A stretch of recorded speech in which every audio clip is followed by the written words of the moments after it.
Bienvenue dans l'été des jongleuses. Je suis Ruth Manu, coach de vie certifiée. Si vous découvrez le podcast avec cet épisode, attrapez une boisson fraîche, votre serviette et rejoignez-nous au bord de la piscine. On s'y détend, on laisse notre esprit vagabonder et on se partage en toute intimité les pensées furtives qui s'invitent dans ces rêveries oisives. Attention quand même, je dois vous prévenir que l'écoute de ces pensées d'été risque fortement de piquer votre curiosité et de vous donner envie d'en savoir plus. Je vous souhaite un joli mois d'août et une excellente dégustation.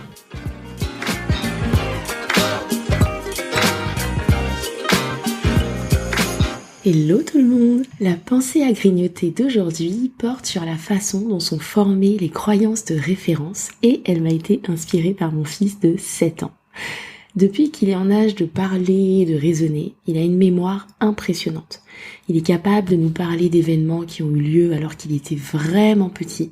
Il a une super mémoire des lieux et on n'a pas intérêt à lui faire une promesse qu'on ne va pas tenir. Du coup, depuis qu'il est tout petit, il nous voit nous extasier devant sa mémoire, il nous entend lui dire qu'il a une mémoire incroyable. Et récemment, tous les deux, on n'était pas d'accord sur la façon dont s'était passé un événement. Et mon fils de 7 ans m'a sorti « Non mais maman, je sais très bien que j'ai raison parce que de toute façon, j'ai une super mémoire. » Et ça m'a fascinée parce que je me suis rendu compte que j'assistais en live à la création d'une croyance de référence.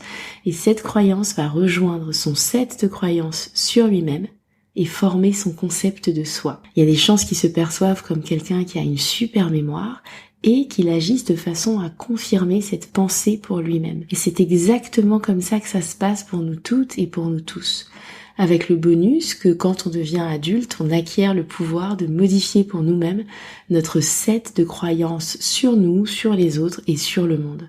Alors c'est vrai que si on ne sait pas qu'on peut modifier ce set de croyances, on peut avoir tendance à penser qu'on est comme ça et pas autrement, que les dés sont jetés, que les cartes sont distribuées pour la vie, qu'on est pour toujours quelqu'un qui est nul en maths, qu'on est pour toujours quelqu'un qui n'a pas confiance en elle, qu'on est pour toujours quelqu'un qui n'a pas le sens de l'orientation, quelqu'un qui n'a pas de patience, quelqu'un qui est tout le temps de mauvaise humeur. Mais c'est faux. À tout moment, une croyance qui produit pour vous des résultats insatisfaisants peut être changée. Parce qu'en fait, une croyance, ce n'est rien d'autre qu'une pensée qu'on a entendue ou répétée assez de fois pour finir par y croire. Et donc, à tout moment, vous pouvez décider de faire ce travail sur les croyances qui finissent par vous pourrir la vie, les examiner sous toutes les coutures, comprendre d'où elles sont venues, ressentir les émotions qu'elles suscitent pour vous et décider de les changer.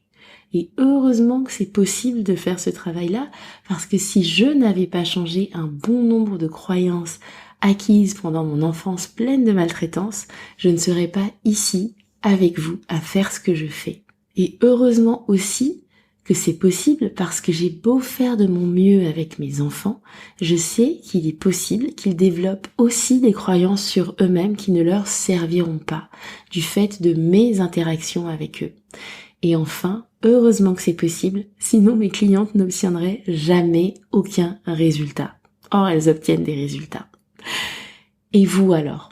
Quelles croyances produisent de beaux résultats pour vous, de belles relations, de la confiance en vous, de la compassion et de l'amour pour vous-même? Et quelles croyances vous pourrissent la vie? Quelles croyances vous provoquent du stress? Quelles croyances vous provoquent des disputes? Une vie professionnelle insatisfaisante? C'est mon métier en tant que coach de vous accompagner à pister celles-là et à les remplacer progressivement par d'autres plus productives, tout en renforçant celles qui vous produisent de beaux résultats. Si vous avez envie d'en savoir plus, vous pouvez réserver votre appel découverte en cliquant sur le lien dans les notes de l'épisode et on en parle ensemble. Je vous dis à très vite pour la prochaine pensée à grignoter et prenez soin de vous.